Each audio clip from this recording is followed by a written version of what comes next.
प्रिय विद्यार्थियों, मैं Sonkiya madam, Christ church convent school Gadawada, Sanskrit teacher. आज मैं कक्षा 10वीं में विषय संस्कृत का द्वितीय पाठा नैग्रोध वृक्षा नामक पाठ पढ़ाने जा रही हूँ। आप इसका हिंदी अनुवाद सुनिए। रीडिंग आप लोग स्वयं करेंगे। हिंदी अनुवाद समझिए। नैग्रोध वृक्षा, बरगद का पेड़।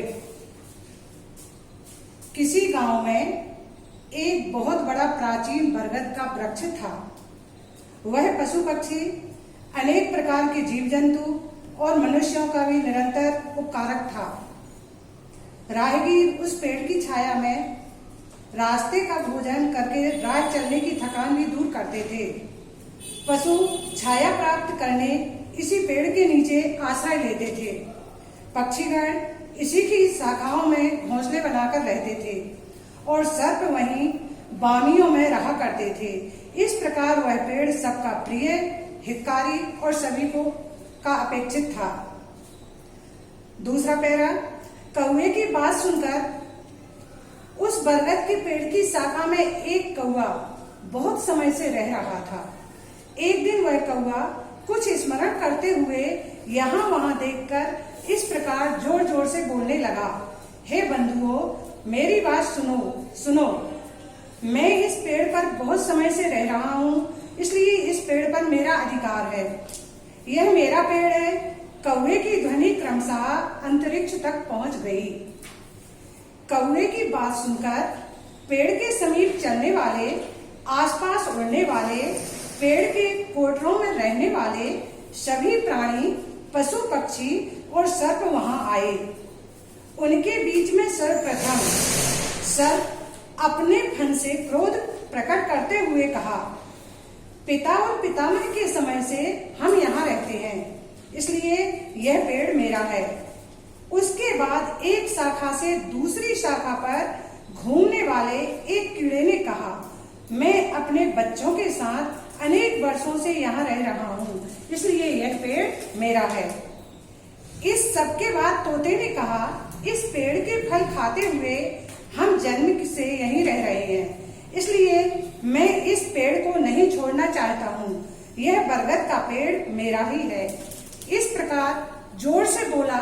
उसके बाद वहां के असंख्य कीड़े मकोड़े, यह पेड़ हमारा ही है, ऐसा कहकर पेड़ पर अपना अधिकार घोषित करते हुए विचित्र प्रकार का कोलाहल करने लगे।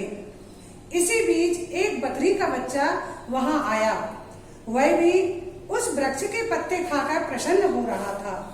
उसे देखकर सभी प्राणियों ने उनसे न्यायपूर्वक निर्णय करने की प्रार्थना की। सभी की बातों को सुनकर वह बकरा बोला, अच्छा, मैंने सबकी समस्या सुन ली है। अब तुम सब मेरी बात सुनो। कुछ शाखाएं कौवे के लिए और कुछ शाखाएं कृमि कीड़ों के लिए और मूल भाग सभी के लिए। इस प्रकार सभी का पेड़ का विभाजन करके दूंगा। इसी ग्राम में पेड़ काटने वाला मेरा एक मित्र रहता है। उसे इस पेड़ के टुकड़े टुकड़े करने के लिए बुलाता हूँ। बकरे का निर्णय सभी ने स्वीकार कर लिया। इसलिए सभी ने पेड़ काटने वाले के समीप जाकर बरगद के पेड़ को काटकर उसके भागों के वितरण करने की प्रार्थना की। किंतु उस लकड़ी काटने वाले ने कहा, पूर्व में मैं पेड़ों को काटा करता था, अब मैं इस प्रकार के निंदनीय कार्य को नहीं करता हूँ। पेड़ों को काटना बहुत बड़ा पाप है, यह मुझे ज्ञात हो गया है, इसलिए बरगद के पेड़ को मैं नहीं काटने दूंगा। फिर भी सभी प्राणी उस पेड़ को काटने हेतु निवेदन करने लगे। तब उस बुद्धिमान ने यह कहा, अच्छा, पहले मेरी बात सुनो। तुम सब इस पेड़ के द्वारा उपकृत किए गए हो। इस पेड़ का उपकार स्वीकार करके तुम लोगों ने इसका कौन सा प्रत्युपकार किया? तुम लोगों में से किसने इस पेड़ को जल से सींचा है? किसने इस पेड़ की रक्षा की है? किसी ने कुछ भी इसके लिए नहीं किया है। वरुण देव बरसक कर जल देते हैं, सूर्य देव प्रकाश देते हैं, वायु देव हवा देते हैं। ये सब पेड़ का पालन पोषण और रक्षा करते हैं। उन्होंने कभी भी हमारा अधिकार है ऐसा नहीं कहा है। वे सभी परोपकारी हैं, परंतु तुम सब दूसरों का अपकार करने वाले हो। पेड़ की सहायता पाकर उसी को नष्ट करने के लिए निश्चय किए हुए हो। ऐसा कर तुम सब आश्रयभूत घर को ही नष्ट कर रहे हो। इस पेड़ के कट जाने के बाद तुम कहाँ जाने वाले हो? यह सब सुनकर पशु पक्षियों ने लकड़हारे की बात स्वीकार की।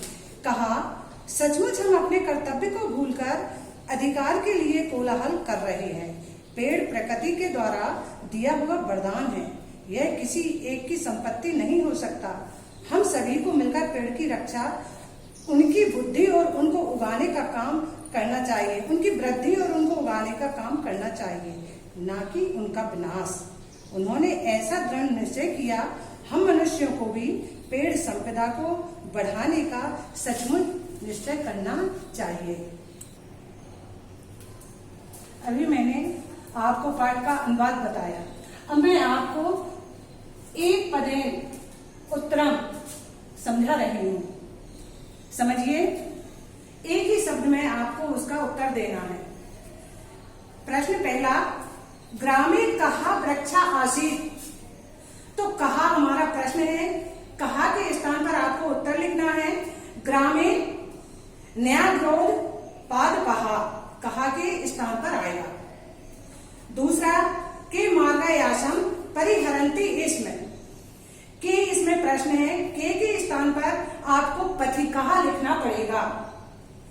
प्रश्न नंबर तीसरा, कस्य ध्वनि अंतरिक्षम अप्रस्यत। कस्य आपका प्रश्न है, प्रश्न के अनुसार ही उत्तर दिया जाता है, तो इसमें उत्तर आएगा काकस्य। प्रश्न चौथा, प्रकृति दत्ता बरा कहा प्रश्न है, कहा के स्थान पर वृक्षः आएगा। प्रश्न पांचवा, तरो पत्राणि खादन कहा निंदति इसमें, इसके स्थान पर कहा के स्थान पर आएगा अजहा पुत्रा। ये एक पदेन उत्तर आपके हो गए। अब इसके बाद एक वाक्य उत्तरम, एक वाक्य में आपको उत्तर देना है। ये समझिए। प्रश्न पहला, सर्वे कस्य निर्णय स्वीकृतः। अब कस्य यहाँ प्रश्न है, कस्य के स्थान पर अजस्य आएगा। प्रश्न के समान ही इसका उत्तर दिया जाता है। सर्वे अजस्य निर्णय स्वीकृतः। खा नंबर का, कहा वृष्टिम वर्षति। कहा प्रश्न है, कौन वर्षा करवाता है? तो यहाँ आएगा वरुण देवः। वरुण देवः वृष्टिम वर्षति। प्रश्न तीसरा, वृक्ष से आधारभूता का। वृक्ष का आधार क्या है? तो का के स्थान पर आएगा भूमाता। वृक्ष से आधारभूता भूमाता। अस्माभि कहा वर्धिन्या। तो का के स्थान पर आएगा वृक्ष संपत्ति। हमारी संपत्ति वृक्ष है। किम महत पापम अस्ति। किम के स्थान पर आएगा वृक्षाणाम छेदनम। आपके एक वाक्य उत्तरम ये पूरे हो गए हैं। अब रिक्त स्थान की पूर्ति करना है। सही शब्द दिए हुए हैं, उचित स्थान पर उचित शब्द भरना है। देखिए, शाखांतरम खाली स्थान एकः कीटम अवदत्। अब शाखाओं पर चक्रम में आएगा, रिक्त स्थान में आएगा चक्रम में एकः कीटः अवदत्। खा नंबर का, पथिका खाली स्थान परिहरंती इसमें, पथिक मार्गयासम परिहरंती इसमें। गा नंबर, पक्षिणा शाखासु खाली स्थान विरंच बसंती इसमें। तीसरे नंबर पर आएगा नीडानी। पक्षी पेड़ पर अपने घोंसले बनाते थे। चौथा नंबर, वायु खाली स्थान ददाती। इसमें आएगा अनिलम। पांचवा, खाली स्थान प्रकाशम प्रयच्छति। पेड़ को प्रकाश कौन देता है? सूर्य देवः। पांचवे में आएगा सूर्य देवः। सही जोड़ी, यथा योग्यम योजयत। सही जोड़ी बनाइए। देखिए, प्राचीनः नेग्रोध वृक्षः। दूसरा, वरुण देवः वृष्टिम वर्षति। तीसरा, फटाटोपम सर्पा करोति। ज्योति। चौथा सर्पः, इसमें आएगा बल्मीकेषु। पांचवा प्रकृति दत्ता वरः, इसमें आएगा वृक्ष।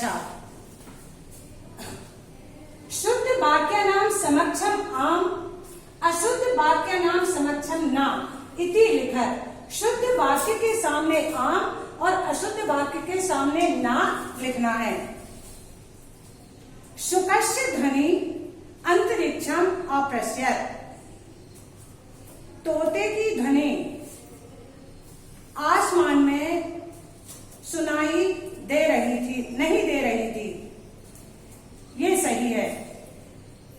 कीटा अपिकई सार्धम वसति, इसमें उस पर अनेक कीट भी निवास करते थे, ये भी सही है, आम आएगा। वृक्ष छेदिकः वृक्षा खंडशः कृतवान, वृक्ष को काटा गया, ये ना आएगा। वृक्षाणां छेदनम महत् पापम, वृक्ष को काटना एक बड़ा पाप है, ये आम आएगा। सर्वदेवा वृष्टिम बरसती, सूर्य देव वर्षा कराते हैं, ये ना आएगा। इसके बाद प्रत्यय च पृथक कुरुत, प्रत्यय को शब्द से अलग करना है। देखिए कुर्वन्, इसमें क्रय धातु है और श्रत प्रत्यय है, क्रय धन श्रत, इस प्रकार से आप इसको अलग करेंगे। विभज्य, ये लेप प्रत्यय का उदाहरण है। लेप प्रत्यय में उपसर्ग जुड़ा रहता है, इसलिए पहले उपसर्ग को अलग करते हैं।